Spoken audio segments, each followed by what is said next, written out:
Bueno, es muy emocionante estar acá con, con tan queridos amigos y amigas. Martita, un abrazo. Iris y Andrés, ¿dónde está Andrés? Aquí está. También, un tremendo gusto poder reunirnos aquí en torno a una figura tan impresionante como lo sigue siendo Edgardo Benninger. Agradecer especialmente la participación en este panel del ministro Blumel, que yo creo que está haciendo una gran tarea. René Cortázar, no sé si lo ubico bien.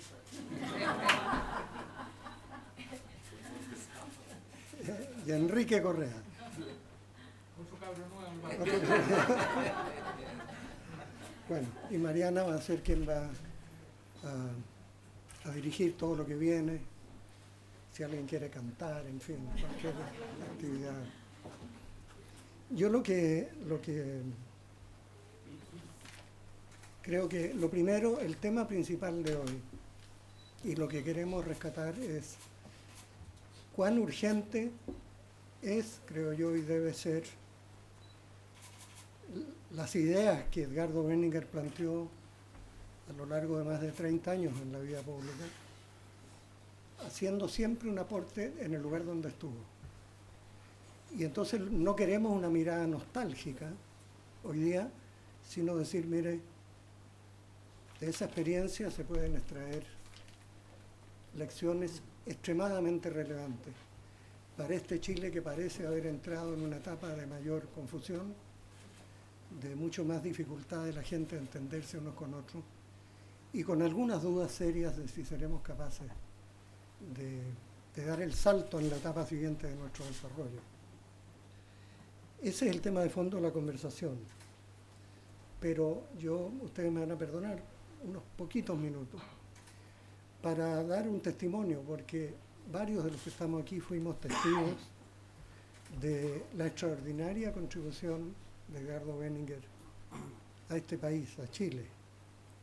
Yo diría que la constante de esa persona, y muchos estuvimos con él casi cotidianamente durante buena parte de ese tiempo, una constante de esta persona es que Benninger estaba construyendo nación cada día de su vida pública.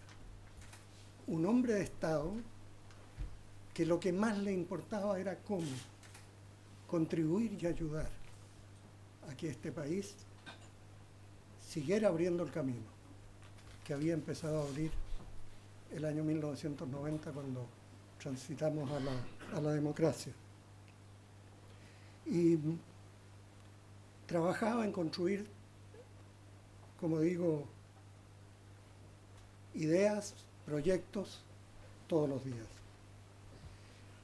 No puedo olvidar, y varios de nosotros seguramente estuvimos ahí, en algún momento en Chile, en medio de la dictadura, cuando nadie hablaba con nadie excepto con los que pensaban igual que uno.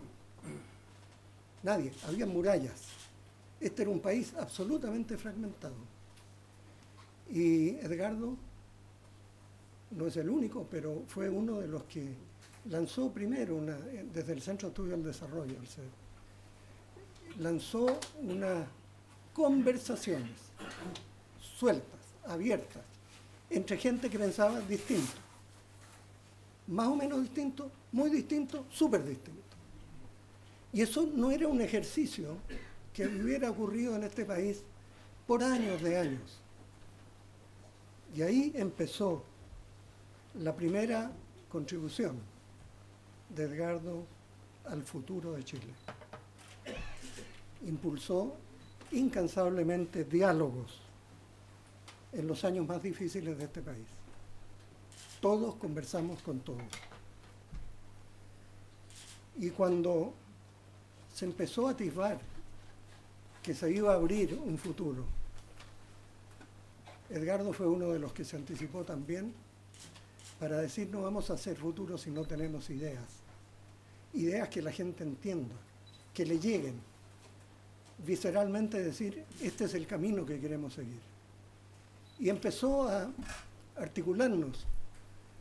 Algunos de nosotros que eran unos tecnócratas, y nos empezamos a involucrar, hasta que nos convirtió de tecnócratas en lo que alguien llamaba tecnopols.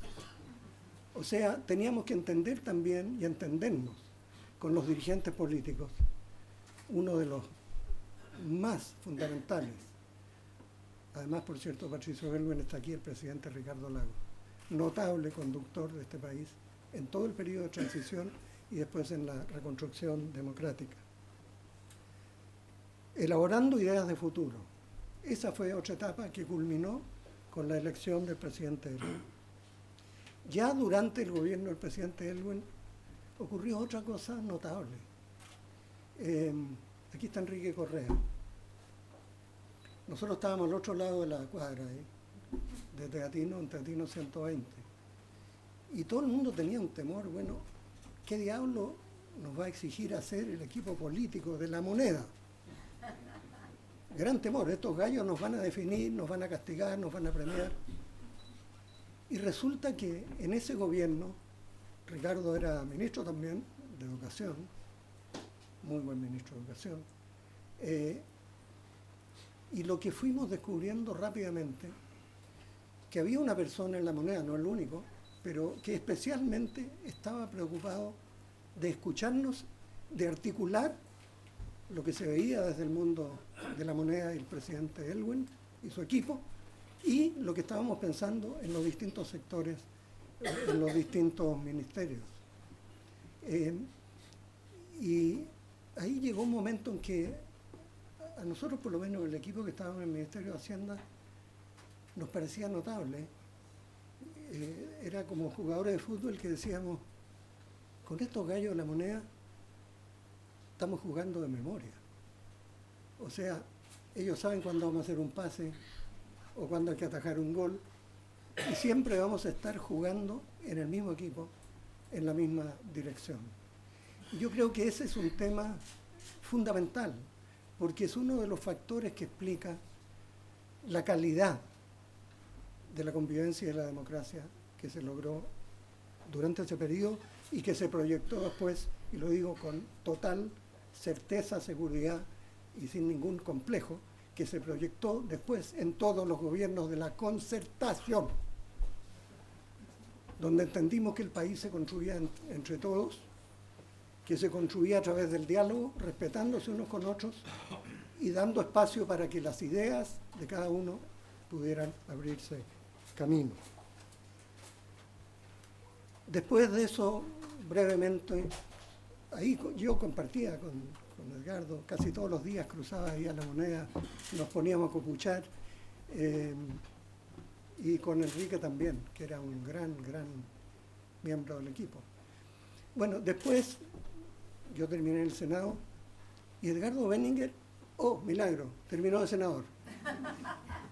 Cuando repartieron las oficinas, inesperado, era una oficina, Edgardo justo al frente. Y nos juntábamos todo el tiempo. Estábamos los dos en la Comisión de Hacienda del Senado y trabajamos juntos impresionante, 270 proyectos de ley despachados solo en la Comisión de Hacienda. Pero cuando terminaba la reunión de la Comisión de Hacienda, desaparecía Benninger. ¿A dónde diablo se fue este gallo? ¿Qué diablo está haciendo? Se iba a cualquier otra comisión en el Parlamento que estuviera abierta. Llegaba allí, se sentaba, pescaba el proyecto que se estaba discutiendo y al cabo de una media hora o 3/4 de hora pedía la palabra y empezaba a hacer aportes sobre temas que no tenían nada que ver con el tema de Hacienda. Uno decía, este gallo, ¿cómo saca? ¿De dónde saca toda esta energía, esta capacidad de absorber materias tan rápido y hacer un aporte?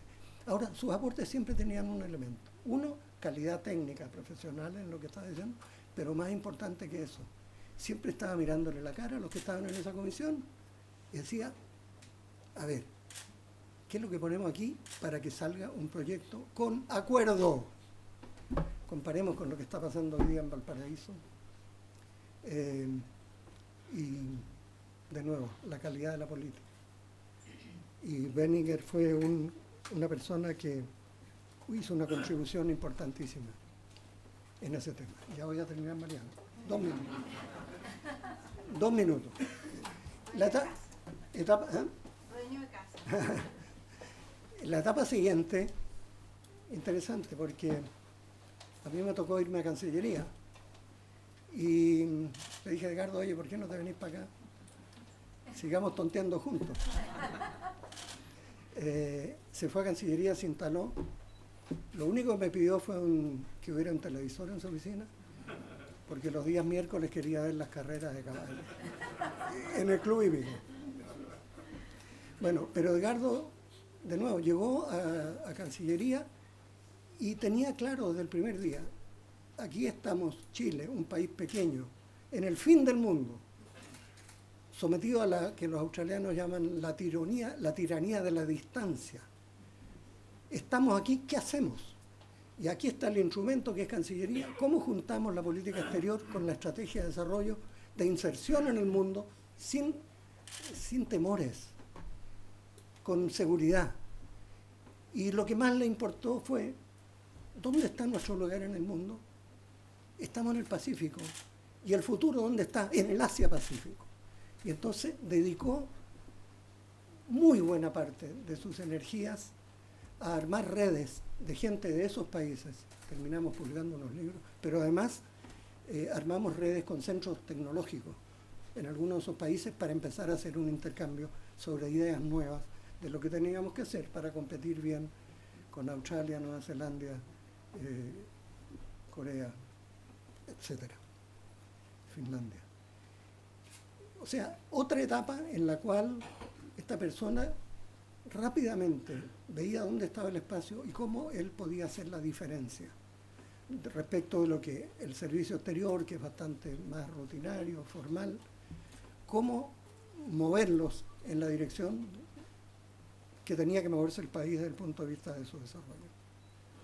Finalmente, termino este cuento diciendo que cuando terminó todo ese periodo, Edgardo dijo, bueno, ¿a dónde me voy?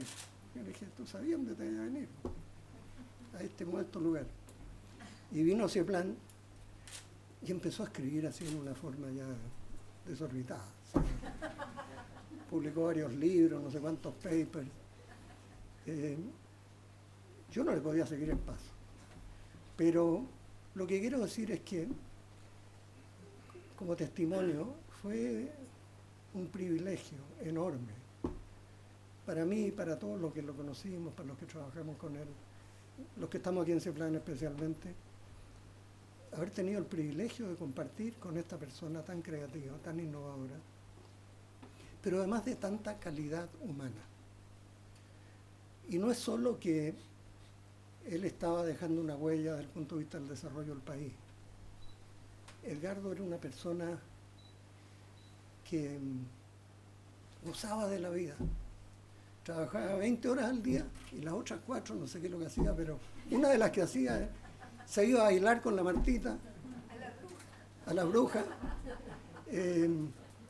Hacía todo tipo de actividades, jugaba ping-pong, etc.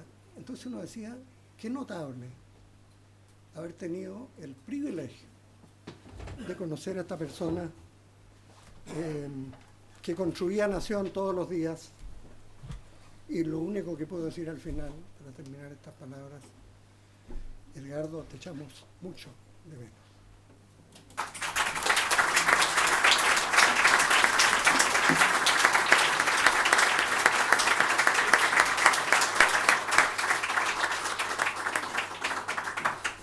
Gracias, Alejandro. Muy emotivo tu recuerdo de Edgardo.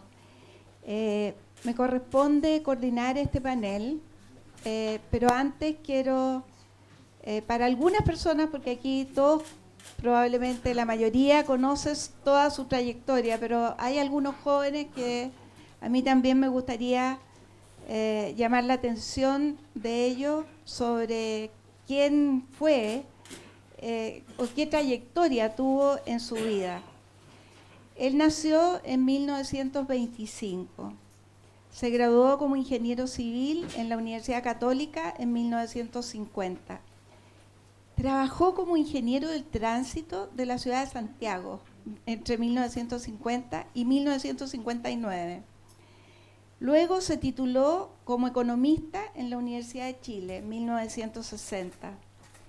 Fue director de presupuesto del gobierno de Eduardo Frei Montalva entre el 65 y el 69. Fue decano de la Facultad de Ciencias Económicas de la Universidad de Chile. Luego fue rector de la Universidad de Chile y presidente del Consejo de Rectores de la Universidad Chilena entre 1969 y 1973. Yo ahí quiero decir algo que no sale en esta biografía. En 1973, inmediatamente después del golpe militar, él fue el primero que se acercó a militar en la democracia cristiana. En un momento donde más bien la gente quería huir de eso, él ingresó como militante de la democracia cristiana.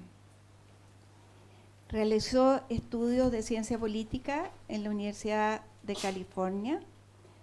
En 1978 fue uno de los fundadores del Grupo de Estudios Constitucionales de los 24, que reunió por primera vez a distintas corrientes democráticas opuestas al régimen militar en Chile. Profundizó esa labor como director del CED entre 1984 y 1987. En 1987 fue electo vicepresidente del Partido Demócrata Cristiano. Mi padre fue el presidente en ese momento. Y ejerció un papel crucial en la definición de la estrategia que condujo a la oposición al triunfo en el plebiscito del 88. La creación de los partidos por la democracia. Entre 1990 y 1994 fue ministro de la Secretaría General de la Presidencia. Posteriormente participó en diversas fundaciones, pero el año 97 fue designado senador institucional y estuvo ahí entre el 98 y el 2006. Actuó como un gran articulador, como dijo Alejandro, y en muchas áreas, no solo en Hacienda, dejó un legado importante. Yo veía el otro día que el ex ministro Pedro Montt decía, fue clave para la creación, por ejemplo, del auge. Es autor de un gran número de trabajos, pero creo que una cosa importante es que a él le importaba mucho pensar en el futuro. Y el año 97 escribió un libro que se llama Democracia en Chile, Lecciones para la Gobernabilidad. Y este libro, que se llama Chile rumbo al futuro, él lo escribió a toda máquina, pensando en el futuro de Chile cuando él estaba enfermo, sabía que estaba muy enfermo y lo terminó antes de morir y fue publicado inmediatamente después que él murió y parece increíble que hayan pasado 10 años de su partida. Pero no solo increíble, yo creo que lo que estamos haciendo hoy día habla de lo importante que fue su testimonio y entonces queremos pedirle a 3 personas distintas, que han tenido distintas trayectorias, al ministro Blumel en primer lugar, a Enrique Correa, que fue muy cercano, eran una dupla muy fuerte, Enrique y Edgardo, y ojalá nos cuente algo de eso, y a René Cortázar, que también fue su compañero no solo en el ministerio, sino que también en CIEPLAN. Después de que hablen los panelistas, va a decir unas palabras Iris Benninger, su hija. Y vamos a ver si nos alcanza para alguna reflexión posterior. dejo con la palabra al ministro Blumel y le agradecemos estar aquí.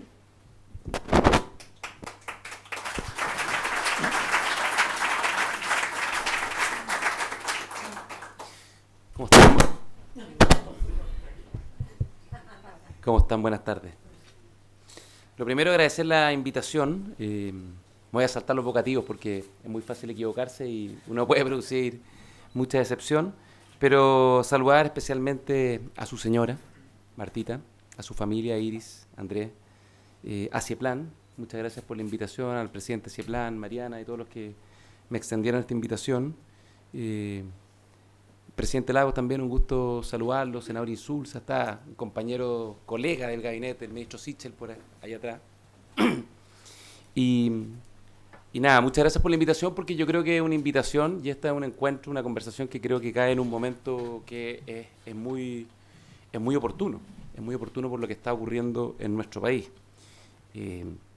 Son 10 años desde que partió Edgardo Benninger y yo creo que tanto su legado como sus textos y su trayectoria creo que son muy significativas para el momento en que estamos en Chile. Y bueno, a mí obviamente esto es una invitación que primero me produce una profunda emoción, porque no sé si lo saben, el próximo año el ministerio que me toca encabezar cumple 30 años, la Secretaría General de la Presidencia, y quien puso la piedra inicial, quien tramitó y promulgó la ley que después le permitió encabezarlo como ministro con un ministerio formal, fue precisamente Edgardo Benninger. Entonces yo lo siento como una cosa que es muy emotiva, pero por cierto que me da muchísimo pudor, porque viendo la concurrencia y los asistentes, obviamente es difícil que yo les pueda transmitir alguna idea, salvo la reflexión a la distancia. Yo no conocía a Edgardo Benninger personalmente.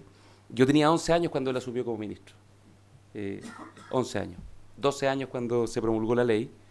Y entonces, obviamente, uno se pregunta qué cosas uno puede aportar, qué ideas puede transmitir.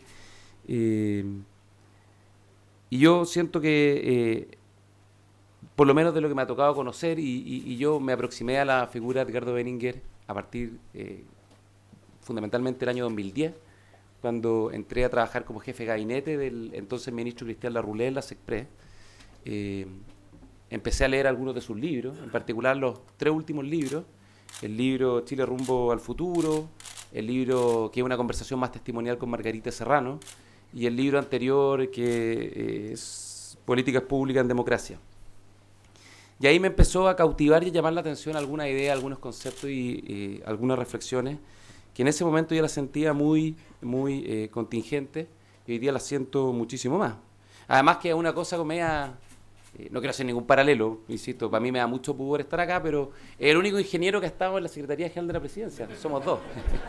Y además de la Universidad Católica. Ahora, Edgardo Benninger, además de ingeniero civil, fue ingeniero comercial, estudió ciencia política, así que su formación es mucho más amplia que la mía. Pero me empezó a llamar la atención y cautivar su mirada y su trayectoria por varias razones, y quisiera transmitir algunas reflexiones. Voy a tratar de ser breve y preciso. Los políticos tenemos tendencia a alargarnos, y como la mayor parte de la sala acá son políticos o ejercieron la política activamente, en estar nerviosos, voy a tratar de ser muy sucinto, pero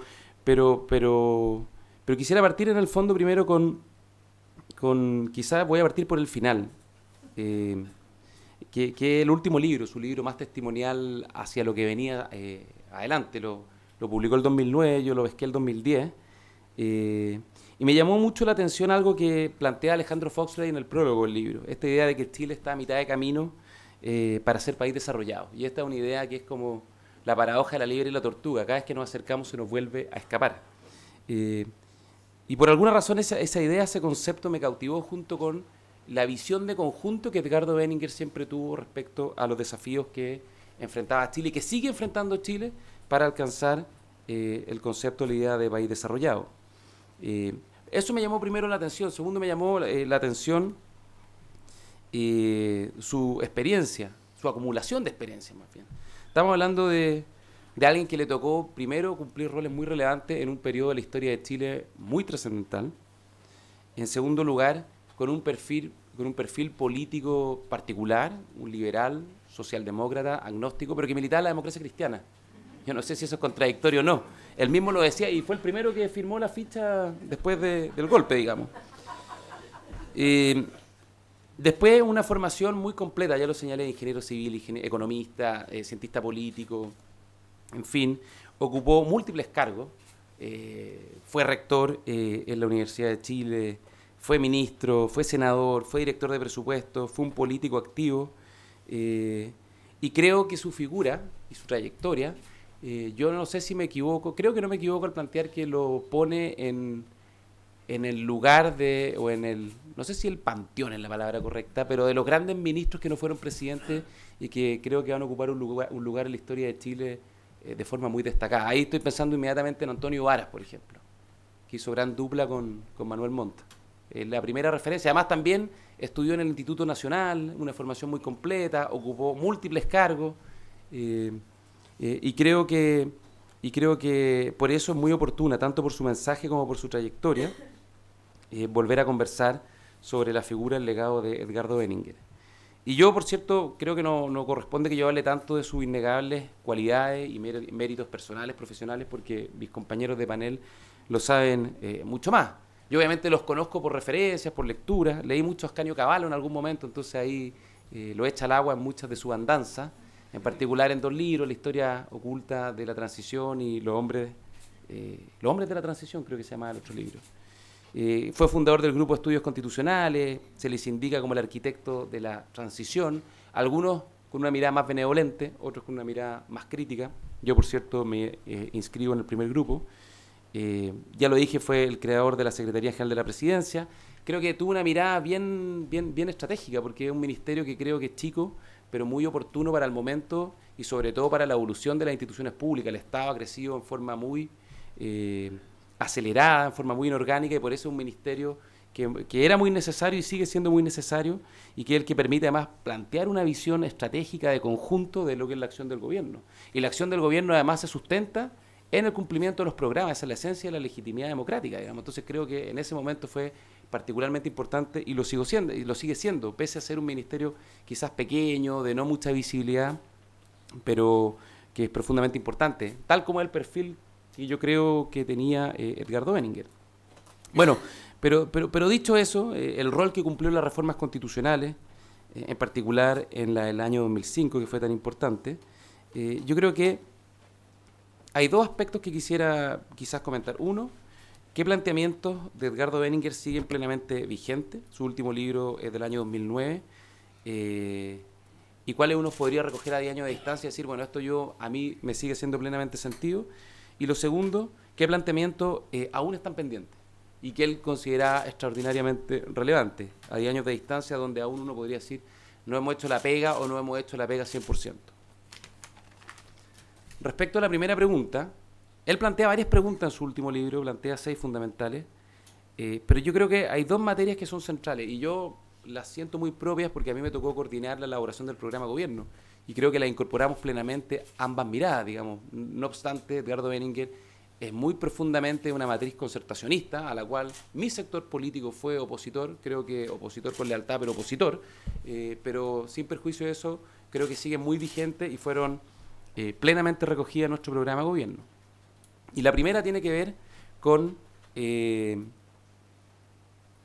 cuál es, de alguna manera, la misión o el sentido de la acción pública, cuál es la visión de país que tenemos que tener, y yo adscribo mucho esa mirada del crecimiento con equidad, que él la recoge con mucha fuerza en este libro, o quizás más bien en el concepto de construir una sociedad, esa es la visión de país, basada en el mérito y la solidaridad, la combinación de meritocracia con solidaridad. Yo eso lo siento extraordinariamente vigente.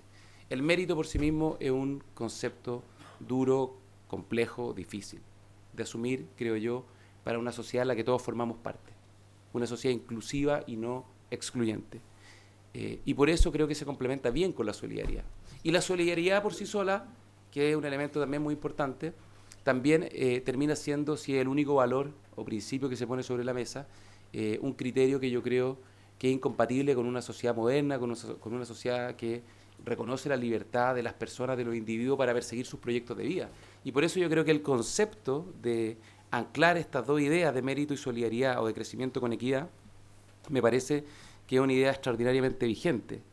Él hablaba de una economía liberal, regulada, no neoliberal, hoy día que es algo que se pone muy en disputa, con una presencia de un Estado muy fuerte en cuanto al desarrollo social y las regulaciones públicas. Y eso me parece que sigue siendo, creo yo, la base o el anclaje en el cual tenemos que construir las políticas públicas en los próximos años. Insisto, eso es algo que está muy presente en nuestro programa de gobierno. Siento que de alguna manera es una idea que como sociedad hemos ido abandonando, poniendo otras ideas por sobre la mesa y quizás de manera excluyente, que eso es lo más complejo en política. Isaiah Berlin enseñaba que en general en las sociedades modernas, plurales, hay que buscar soluciones de compromiso, no poner una que sea absolutamente superior a todo el resto.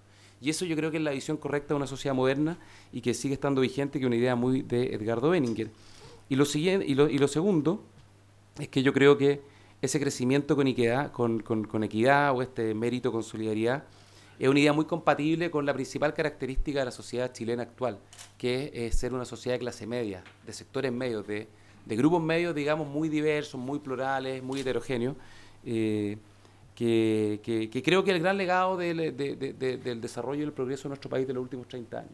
Un legado que muchos han renegado y que yo creo que es quizás el legado más brillante, el legado que permitió reducir la pobreza en forma muy, muy sustantiva, de cifras superiores al 50% a fines de los 80, con las cifras más actualizadas, a tasas por debajo de los 2 dígitos. Y por contrapartida, el surgimiento de una clase media que nos plantea desafíos distintos, desafíos país, que siguen siendo compatibles con los principios que planteaba Edgardo Benninger. Y esto no tiene nada de nostálgico, porque no se trata de volver a hacer lo mismo que hicimos en los 90, como decía Alejandro. Se trata de estos conceptos, de estos principios, que sigan siendo el anclaje, pero a la luz de los desafíos actuales. Y quizás el segundo punto tiene que ver con de estas ideas que siguen plenamente vigentes, con el contraste que significa adoptar una actitud de reformismo, pero reformismo gradual, versus un reformismo de carácter utópico. Y vuelvo a poner ese punto sobre la mesa. Yo creo que todos los utopismos, todos los idealismos al extremo son incompatibles con la idea de una democracia moderna. Es incompatible con la idea de una sociedad plural, es incompatible con la idea de una sociedad donde aceptamos la diferencia. Y por eso Edgardo Benninger plantea en su último libro que él es partidario de continuar el camino trazado, pero con los énfasis propios que corresponden a cada época o a cada generación.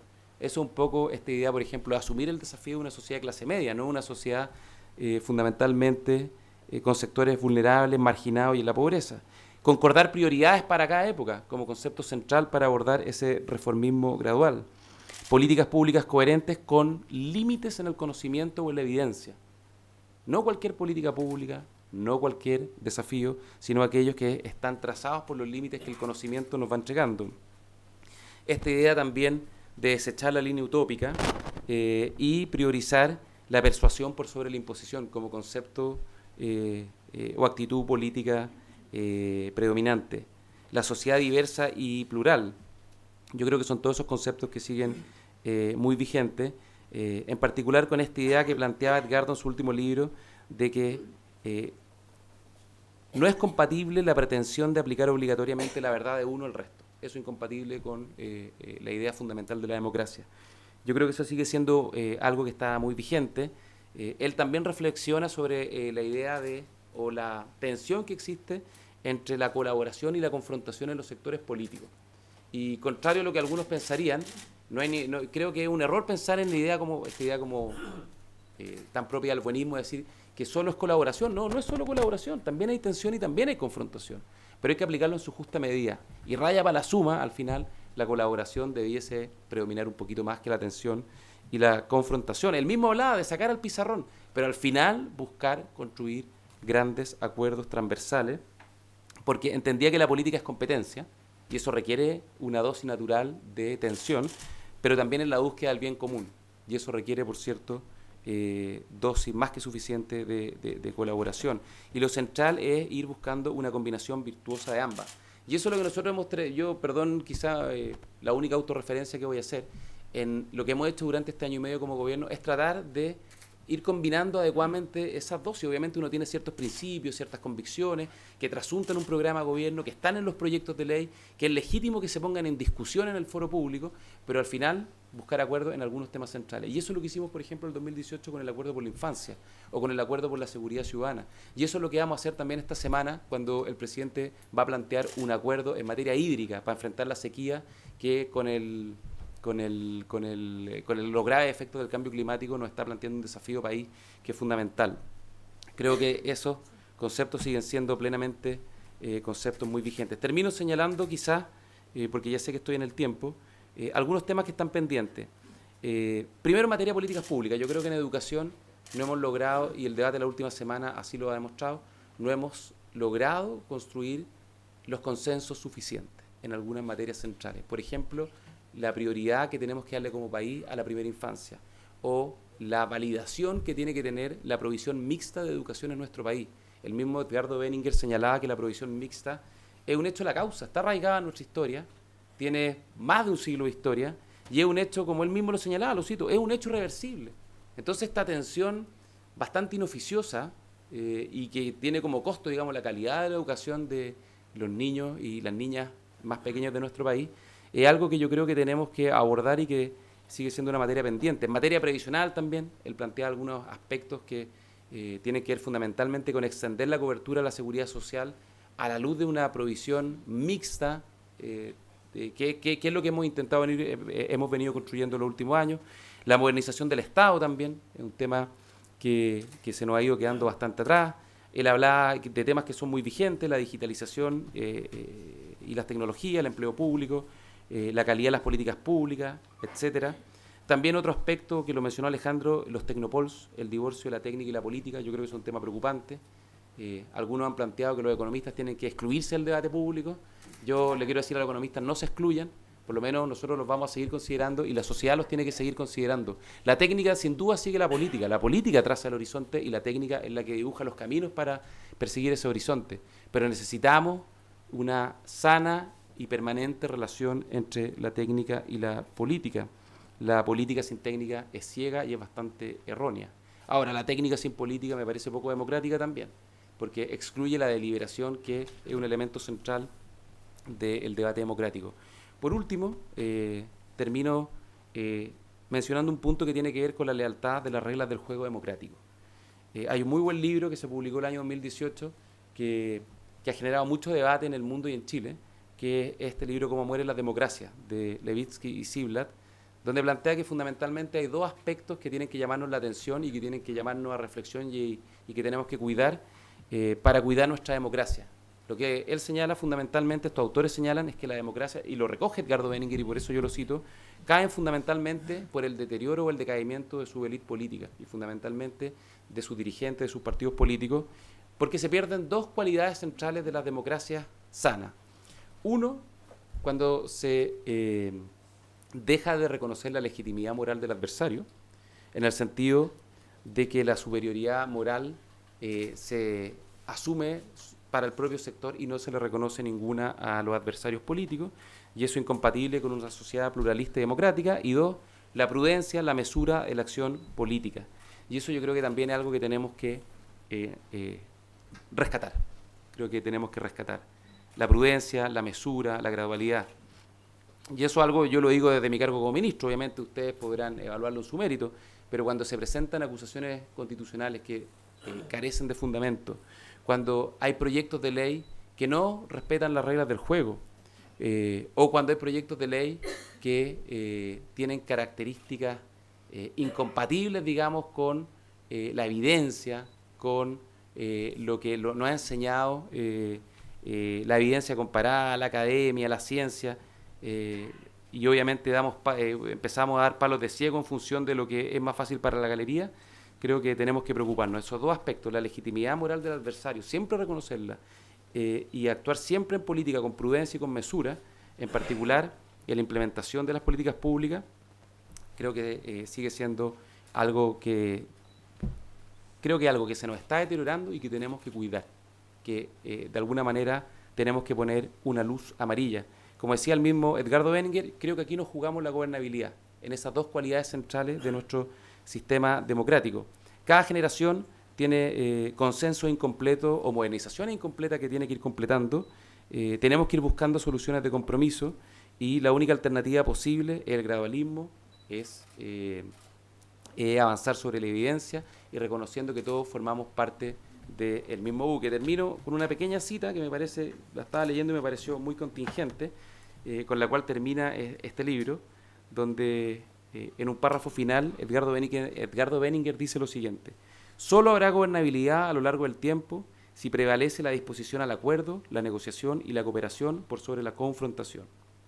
Esto significa que cada sector debe aceptar la legitimidad del otro, escuchar sus sugerencias y estar dispuesto a aceptar soluciones intermedias. Quizás no es lo más épico, estoy de acuerdo que no es lo más épico, las revoluciones siempre son más épicas que el gradualismo, pero creo que es el único camino compatible con una democracia plural y moderna como la chilena. Muchísimas gracias.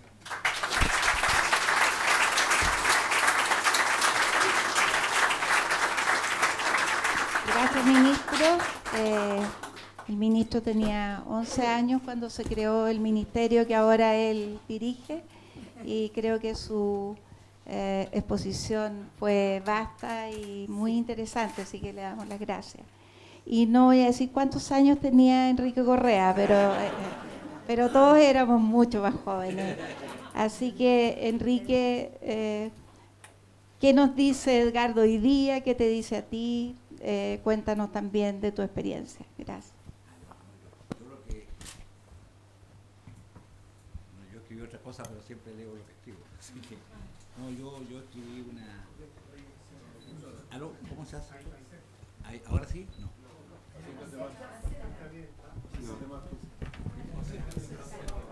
No, ¿estoy aquí o no?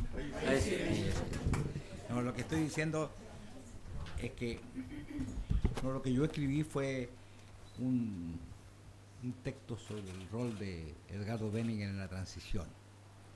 Lo hice porque cuando leo sobre la transición en estos días, no es una historia que yo haya vivido, probablemente está reescrita, y si bien, como muy bien dice Scott Fischer en el Gran Gatsby, el pasado no se repite, tampoco se rehace. El pasado y la historia está ahí. Y eso es lo que yo quiero decir, y el papel que este hombre magistral, casi milagroso, hizo en el país en un momento tan decisivo. Así que voy nomás a la lectura. Antes quería saludar al presidente. ¿Me escuchan o no? Sí. Antes quería saludar al presidente, al ministro, a los ministros, a Martita, a Iris, a Andrés, al presidente de ese plan, que me emocionó mucho con lo que dijo. Bueno, aquí estamos, escribí 10 años después que se fue. Parecía inmortal, lo dije el día que murió, parecía inmortal. Yo hubiese deseado que viviera para siempre. No me resigno a que no esté. Él fue actor, autor y protagonista de una proeza. Acá hay algunos actores también, autores y protagonistas de esa proeza: el presidente Lagos, Pedro Avellán, Andrés Saldívar. Fue actor, autor y protagonista de una proeza. Chile recuperó la democracia que parecía haber perdido sin remedio. Porque ahora que ya estamos en democracia, parece que esta dictadura estaba destinada a terminar. Eso no era así. Habíamos perdido la democracia probablemente sin remedio.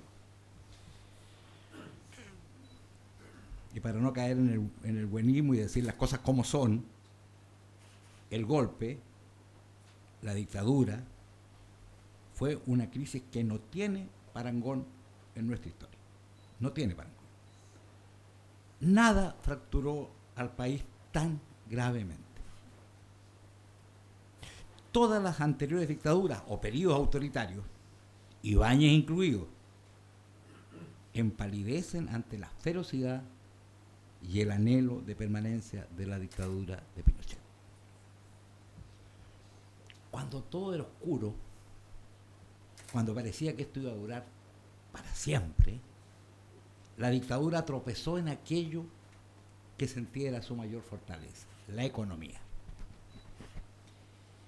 La crisis de los 80 tuvo el efecto de un derrumbe y abrió una oportunidad a la política, que salió del silencio, del diálogo reservado, del secreto de la acción clandestina o del trabajo incesante del exilio, y salió a las calles con el movimiento sindical y la iglesia de entonces a la cabeza. Esas fueron las protestas. El país entero se conmovió y las cosas cambiaron. Ahora, cambiaron de un modo singular. Ni la dictadura podía gobernar como antes, ni tampoco la oposición volcada en las calles podía derrocarla. La búsqueda y el hallazgo de ese estrecho desfiladero que resolviera esa cuestión es lo que llamamos transición. La búsqueda y el hallazgo de ese estrecho desfiladero. En la búsqueda de esa salida política que diera sentido a las movilizaciones y abriera al fin una luz democrática al fin del túnel oscuro, es donde se destaca el genio de Edgardo y la convicción de nuestros dirigentes, como Patricio Aylwin, como Ricardo Lagos, como Andrés Saldívar Silva Sima, no está ahora con nosotros para destacar nuestros más grandes jefes de ese tiempo. La decisión de participar en el plebiscito, previsto en la Constitución de 1980, Constitución que la oposición calificaba de ilegítima, completa, y que fue considerado un hecho para estos efectos, siguiendo las ideas de Edgardo. Y la decisión de construir una coalición tan amplia que no tuviera otro boleto de entrada, otro ticket de entrada, que decir que no a la pretensión de Pinochet de permanecer en el poder hasta 1988, abrió las puertas a un proceso que nunca imaginamos. Este esfuerzo consistente, el esfuerzo consistente y valiente de los que condujeron las protestas se unió al tejido de acuerdos de dirigentes como Benninger, construyeron con paciencia, con convicción y en silencio, como muy bien aquí lo recordó Alejandro. No son pues dos procesos distintos. Sin las protestas y las movilizaciones, la salida política no habría sido viable. Sin salida política, las protestas habrían agotado su energía y terminado en una gran frustración. Cuando el no triunfó, gracias a su promesa de paz y reconciliación, porque el no ganó porque prometió reconciliar al país, la cuestión residía en cómo convertir ese triunfo en un camino democrático estable que diera al país un nuevo destino compartido por todos.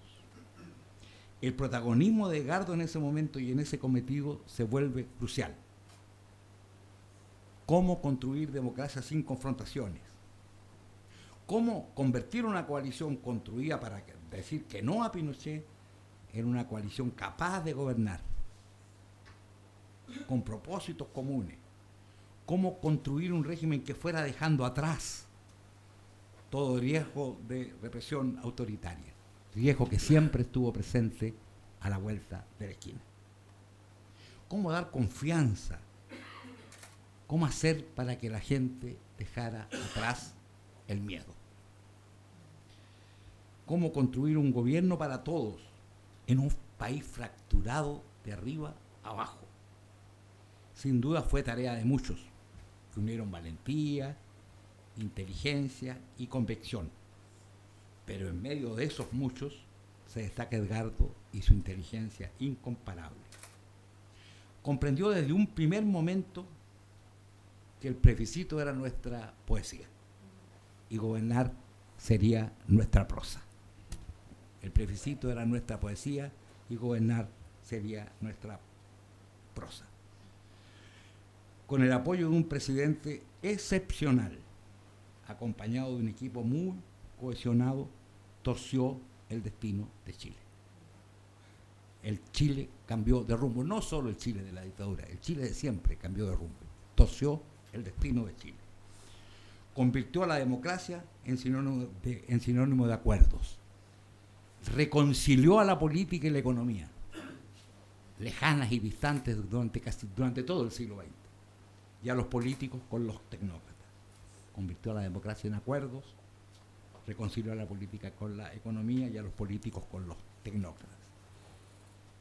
Se inyectó una nueva confianza a Chile, una nueva confianza de Chile en sí mismo, en lo que era capaz de hacer.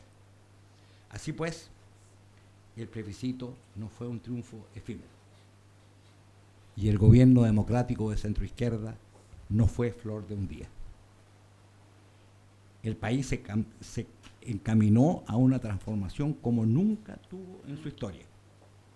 Repito, democracia como acuerdo, políticas y economía como amigos, políticos y tecnócratas como socios. Todos unidos en el esfuerzo común con gobernar bien, gobernar para todos, teniendo en cuenta las convicciones de todos, las opiniones de todos, la sensibilidad de todos y los miedos de todos. Nunca Chile había vivido algo parecido. Se fundó un camino al progreso y al desarrollo en democracia. El país se convenció que para crecer como crecimos, y aquí está el director de ese crecimiento, el país se convenció que para crecer como crecimos, el mejor aliciente era la democracia y no la dictadura. Todo lo anterior respetando la integridad de nuestros 4 pilares sobre los que construimos nuestra estabilidad y tranquilidad de todos los días: la apertura económica, la fortaleza fiscal, la solidez del sistema financiero y la autonomía del Banco Central. Hoy lugares comunes, pero en ese tiempo conceptos ajenos a lo que era el sentido común histórico de la centroizquierda. Todos estos conceptos tienen muchos padres de verdad, muchas manos que escribieron, muchos cerebros que concibieron, pero siempre un arquitecto que mantuvo la visión de conjunto de hacia dónde íbamos. Ese es Edgardo. Muchas de estas transformaciones estaban en su cabeza antes que existieran. El país se transformó, la sociedad se transformó, teniendo en cuenta, sin embargo, algunas continuidades básicas que vienen de lejos y que nos han dado viabilidad desde tiempos muy tempranos de nuestra república. El presidencialismo, el Estado unitario, la administración centralizada de las finanzas públicas, el respeto a las instituciones y el apego a los procedimientos. Esta sutil combinación entre continuidad y transformaciones probablemente esté hace mucho tiempo en la cabeza de muchos. Yo la aprendí de Edgardo, el hombre más inteligente que he conocido.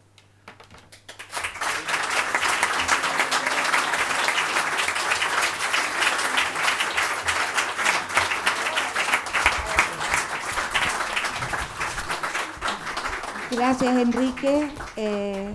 Y dejamos a René Cortázar también para que nos haga sus reflexiones. Muchas gracias. Martita, Iris, Andrés, presidente Lagos, senador Insulza, ministro Sichel, amigas y amigos. Yo agradezco, la verdad, la oportunidad de participar en este panel, en honor de un hombre por quien yo he sentido, como tanto de los que estamos aquí, admiración por toda una vida. Un hombre verdaderamente de Estado. No hay duda, y aquí lo ha señalado con mucha elocuencia Enrique, que los chilenos tuvimos el privilegio de contar con Edgardo Benninger en un momento muy crítico de nuestra historia. Comenzaba la transición, habíamos visto la experiencia de otros países de América Latina, fuerte conflictividad, gran malestar social durante las transiciones. Ejemplo extremo, Argentina, donde el presidente Alfonsín ni siquiera pudo terminar su mandato después de varias movilizaciones nacionales. Y en Chile también, nosotros que llegábamos después que buena parte de estos países, o todos estos países, existía preocupación. existía preocupación por la transición a la democracia con Pinochet como comandante en jefe del ejército. Evidente. Y existía preocupación también sobre las posibilidades del país de crecer. Sabíamos que las políticas que iba a aplicar la concertación no tenían la confianza de buena parte de los inversionistas. En ese contexto, Edgardo Benínguez se fue construyendo en un estratega indispensable. Tomo una palabra que dijo Enrique recién, magistral. Formando equipo con muchos otros. Dentro del gobierno, ciertamente con Enrique Correa, con Alejandro Foxley. En la política, también con el presidente Lagos, con Andrés Saldívar. Formando equipo, pero él fue sin duda un estratega indispensable. Planteó desde el inicio compatibilizar 3 objetivos. Una democracia estable, con grandes consensos, un crecimiento acelerado y avanzar hacia mayor equidad.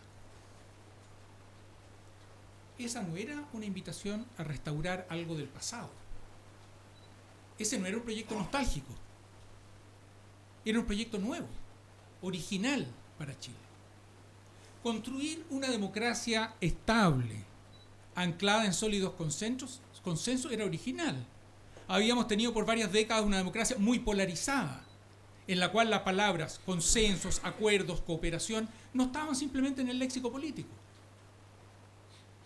La propuesta era ciertamente original. ¿Para qué hablar de la polarización durante el periodo de la dictadura? Tampoco nos habíamos caracterizado por el crecimiento y el desarrollo. Al contrario, nuestra historia había sido una historia muy marcada por un crecimiento que podríamos calificar de mediocre.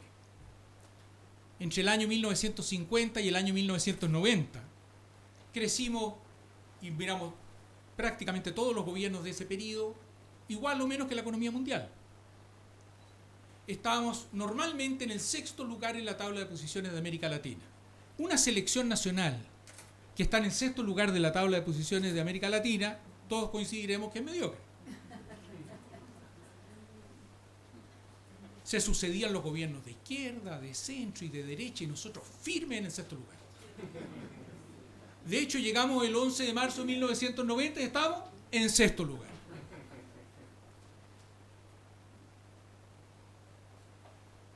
Y por lo tanto, decir crecimiento acelerado era también un proyecto original, tal como una democracia estable asentada sobre consensos. Y los resultados ya han sido descritos mucho más elocuentemente que lo puedo hacer yo por Enrique. Los resultados de esta estrategia en que Edgardo Benínguez fue un hombre clave están a la vista. Una transición pacífica, con gran respaldo ciudadano, un desarrollo que pasamos de crecer menos o igual que el resto del mundo, a en la década de los 90 crecer a más del doble que el resto del mundo, y en los 15 años siguientes a 70% más que el resto del mundo.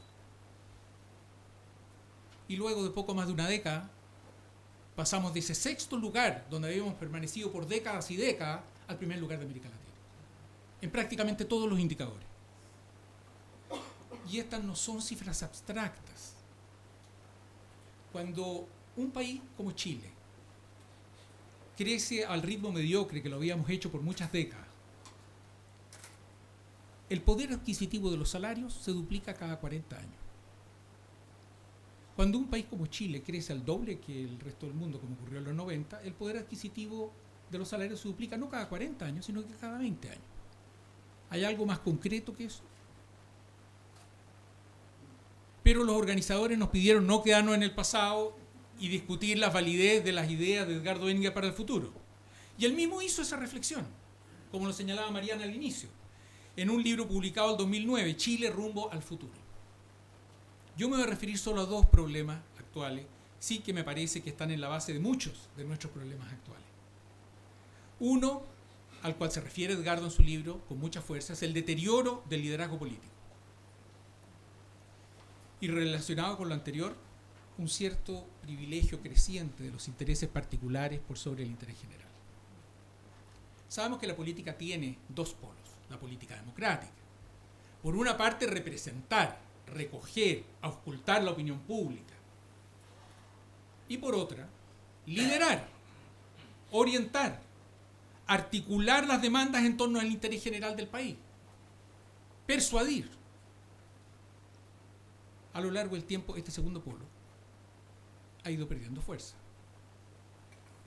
Y en su libro, Edgardo Benniker, hace 10 años, manifiesta su preocupación por esto y le da una importancia capital. Dice, y cito textualmente, la principal virtud del líder es su capacidad para persuadir, dice, para convencer, con buenas razones, lo cual exige coraje, la capacidad de jugarse, aún en condiciones adversas, y enfrentarse con las encuestas. No estar necesariamente al servicio de lo políticamente correcto, desafiar a los medios de comunicación y a la retórica. Fin de la cita. Y su diagnóstico era bastante pesimista. Él decía, cito nuevamente, los líderes en nuestra democracia se han ido convirtiendo en esclavos de las encuestas, dejándose guiar por las exigencias de la propaganda más que por las opciones de fondo. Fin de la cita. Son palabras duras, dichas hace una década, pero que me parece mantienen hoy su plena vigencia. Ahora el liderazgo de Edgardo Benniker no es solo macro, no es solo las grandes políticas, sino también micro.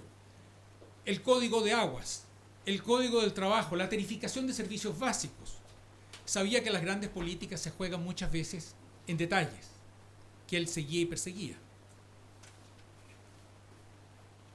El segundo tema que mencionamos, al cual haríamos referencia, es el privilegio creciente de los intereses particulares sobre el interés general.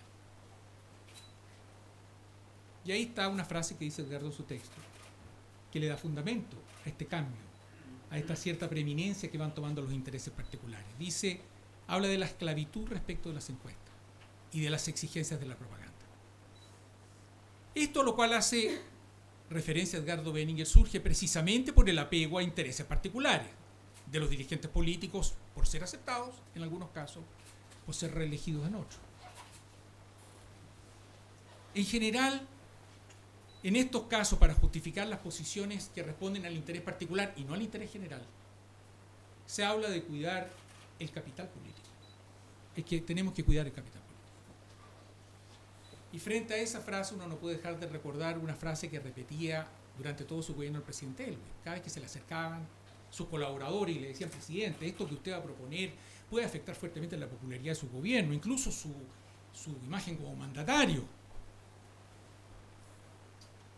El presidente Elwin repetía una y otra vez, mire, el capital político es para gastarlo.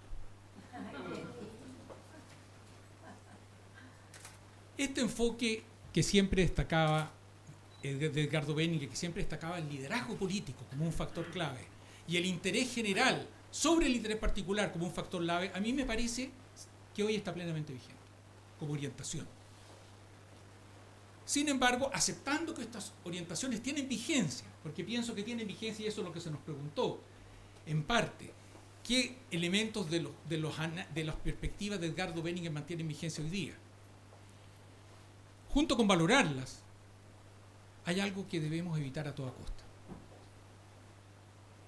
Que se imponga una cierta visión nostálgica, meramente restauradora de las políticas y de los enfoques que se aplicaron en el pasado durante la transición y en los años siguientes. Porque sabemos que junto con estas orientaciones que mantienen validez, cambió fundamentalmente el escenario en el cual se aplican. Frente a escenarios distintos, naturalmente la respuesta tiene que ser diferente.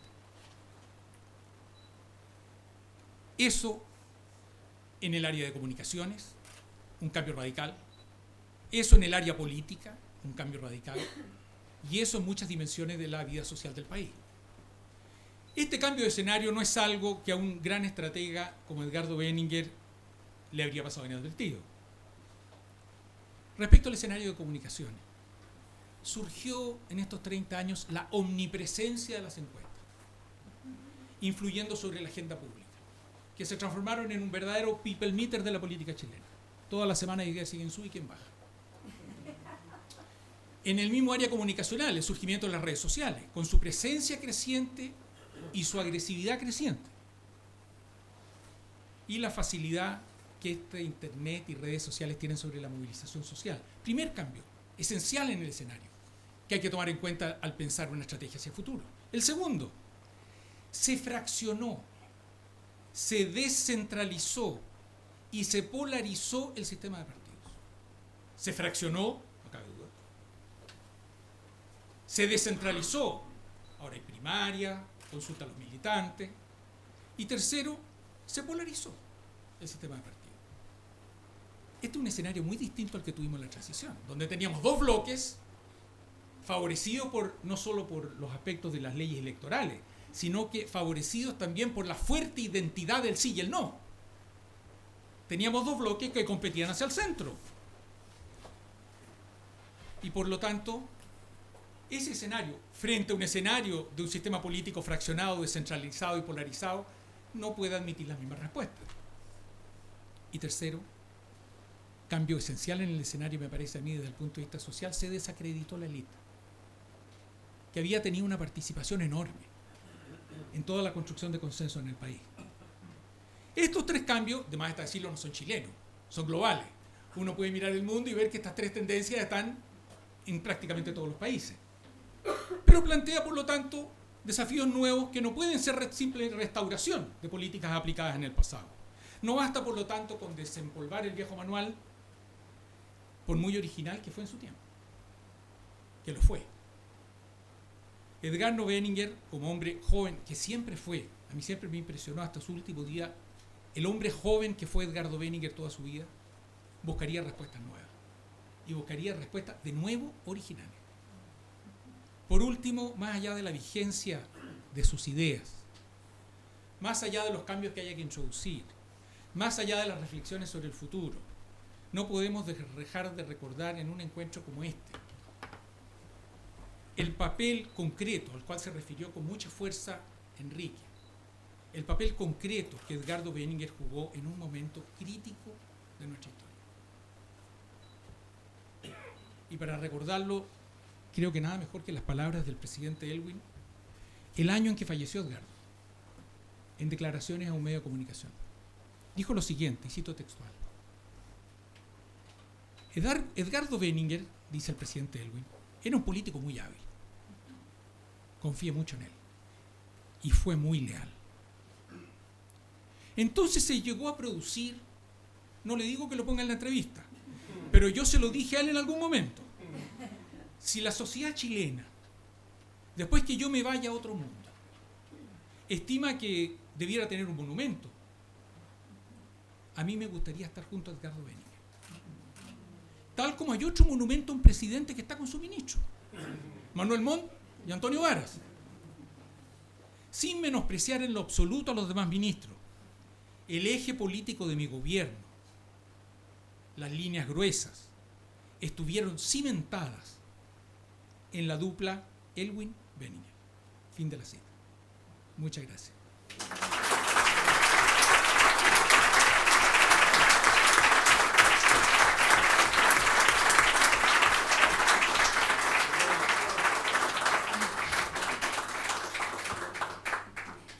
Me habían recordado esa cita, va a tener un monumento solo, no sé cuándo va a salir, pero en todo caso. Yo creo que no alcanzamos a abrir un diálogo, no sé si sería conveniente que Iris nos dijera algunas palabras, porque es ya muy tarde, ¿ya? Iris, te dejamos con la palabra. Bueno, tanta emoción, ¿no? Tantos amigos acá, tanto amor, tanto cariño, confianza, la amistad tremenda contigo, Alejandro. Martita, compañera maravillosa. Yo creo que cuando hablamos de lo que deja Edgardo Benninger, cuando hablamos de lo que fue o de lo que es hoy, de las diferencias, quizás rescataría algo que es sumamente importante en los seres humanos, que son los valores. Y si algo tenía mi padre, es que era un hombre de una entereza de donde vino, con la historia difícil que vivió, Sin embargo, él confiaba, escuchaba, y él siempre me explicaba, después de que uno escucha que alguien dice algo, tómate ese segundo para reflexionar. Esa es la mayor libertad que tenemos los seres humanos. Y eso hizo que él escuchara, y no hay acuerdo posible, no hay acuerdos transversales, no hay nada si no hay confianza, si uno no cree que el adversario puede tener algo de razón y que no reditúa discutir con el adversario, sino escucharlo, aprender. Y sus triunfos no estaban en lograr todo un éxito, sus triunfos estaban en rescatar de cada proyecto de ley que él discutió, estuvimos bien en esto, sacamos esto será más adelante, es decir, valorar que también el otro tiene razón. Y esto parte de valores como el respeto, insisto otra vez, la confianza, el ser un ser honesto. Y ser honesto significa también reconocer que el adversario tiene razón en muchas cosas. Si no, no es posible acordar. ¿Cómo hacer un acuerdo transversal si no hay razón de los dos lados? Y creo que eso es lo que hoy hay que hacer, dadas las circunstancias que sean, porque en definitiva, si hay Twitter, hay redes sociales, el mundo se mueve, el mundo digital, los jóvenes, en fin, esta velocidad tremenda, siempre hay que escuchar, siempre hay que valorar. Y esa era una de las grandes características de mi padre, que era un hombre que respetaba profundamente a todos los seres humanos. Y eso fue lo que nos inculcó desde muy chicos. Y quisiera quedarme con esto nada más. Gracias.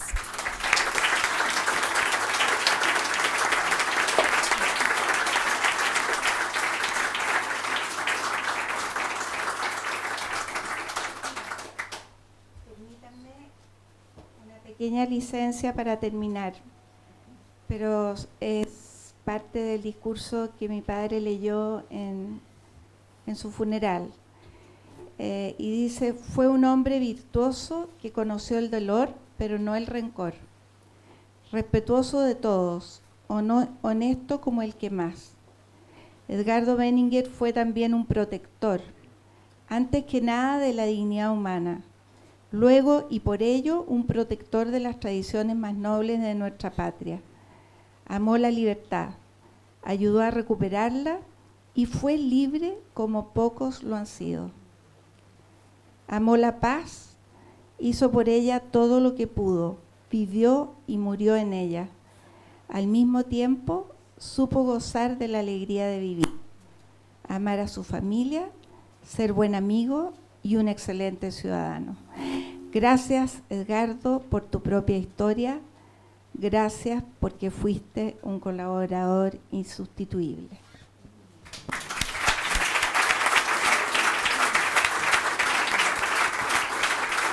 Y les damos las gracias a CIEPLAN por habernos recibido aquí, a nuestros panelistas que hicieron excelentes exposiciones, a todos los que vinieron hoy día a recordar a Edgardo, y nos vamos con el corazón lleno, y también con la fuerza que él tenía, de este hombre que fue siempre joven, de luchar por un país siempre mejor y más libre. Gracias. Muy bien.